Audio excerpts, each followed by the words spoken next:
we were dealing with the part of the comedy where we have to see the types of comedy or the kinds of comedy.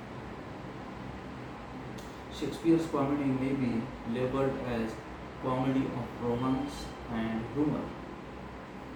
In English, Ralph Doister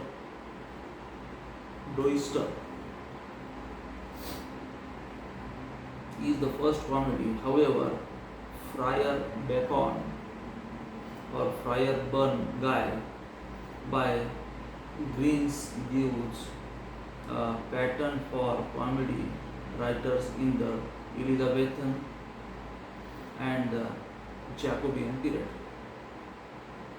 It is partial with the love and romance. There is an amount of magic or miracle also. The romance and verse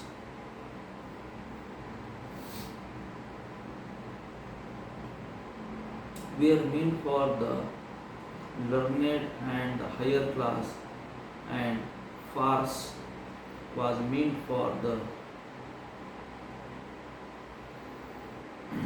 groundlings who formed the major portion of the audience. Shakespeare has achieved this. Ben Jonson introduced the comedy of humors. The four humors uh, in the medieval English theory was the four components of the human body and soul. Thus, an excess of choric human media, a man rash or hot tempered. So Johnson showed that the root of the humor was in the obsession or ruling passions. He introduced stock characters like boastful soldiers, greedy merchant. Johnson's theory does not give any new kind of comedy. He only insisted of making comedy realistic. In this respect, Johnson is a reformed. There was an Italian kind of the comedy, that is commedia,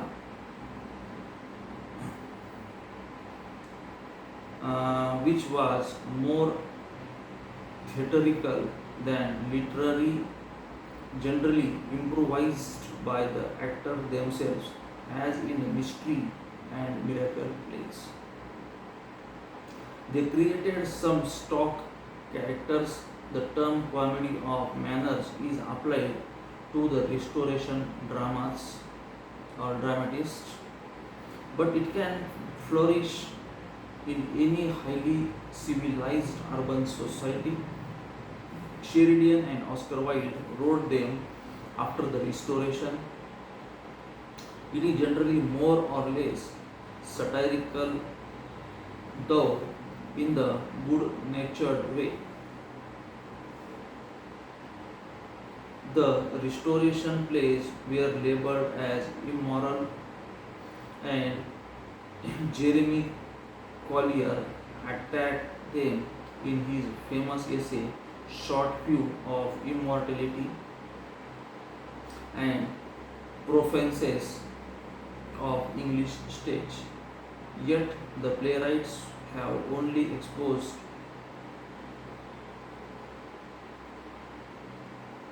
the moral weakness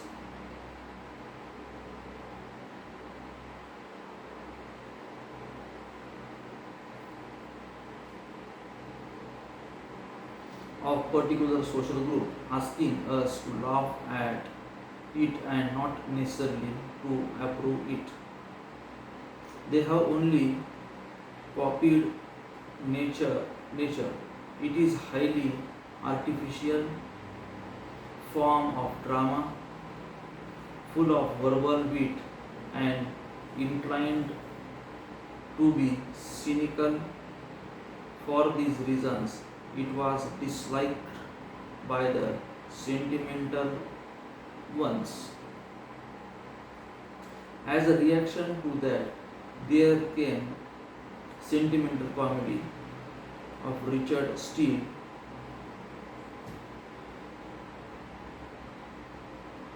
In addition to manners, but such comedy became dull and ridiculous, and Sheridan attacked sentimental comedy. There are many comedies which do not sentimental comedy. There are many comedies which do not fit in any categories. Then after we have the part of the tragicomedy. Tragicomedy is a difficult to call. Shakespeare, the Measure for Measure, or Bosca's Waiting for the Godot, or Sheridan's The Rivals are comedies. Some call them tragic comedies. Stein has called them dark comedies, which means to be appropriate it in timing of the shriek. A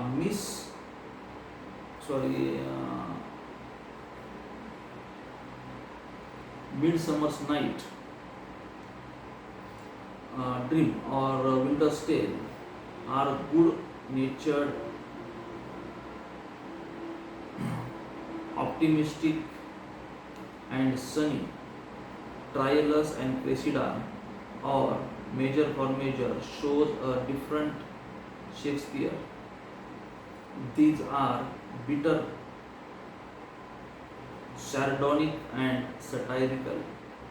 Troilus speaks of the glories and heroic cynically. In Measure for Measure, love is an amalgam of lust and expediency. This is a short information about tragicomedies. Before this, we have seen the kinds of comedies and nature of comedy, origin of the comedy, and then after we have to move towards reading and preparing or the presenting comedies on stage. Then at last dark comedies, other forms of literature. See here, reading and presenting. Comic drama must always be thought of in terms of a stage performance. Even some of Shakespeare's dialogue are not interesting for the reader, but there are more impressive on the stage. Young Gobos speaking to himself in The Merchant of Venice, or and touchstones in As You Like It. Criticism are better to see performed because in the course of the performance the actions are accompanied with gestures, costume, setting, and music which go to make up a play. Muller's plays are very famous in this respect. They were performed at the court of his patron Louis XIV. In the preface to the comedy, Love's the Best Doctor performance plays are written to be acted, and this one I commend only to those readers who can see it in terms of the finished production. Furthermore, one would with the works of this kind might always be seen with the embellishment, music, fine singing, and the skill of the dancers would lend them a charm without which they would hardly pass muster. Like Shakespeare, Mollers was essentially a man of the theatre. Moller remained with a drama company all his life. When this company came to Paris, Moller's The Doctor in Love was performed in the court, and young Louis was so impressed that the company permanently settled in Paris. Moller's Tartuffe is a dark comedy. The evil in this play grows from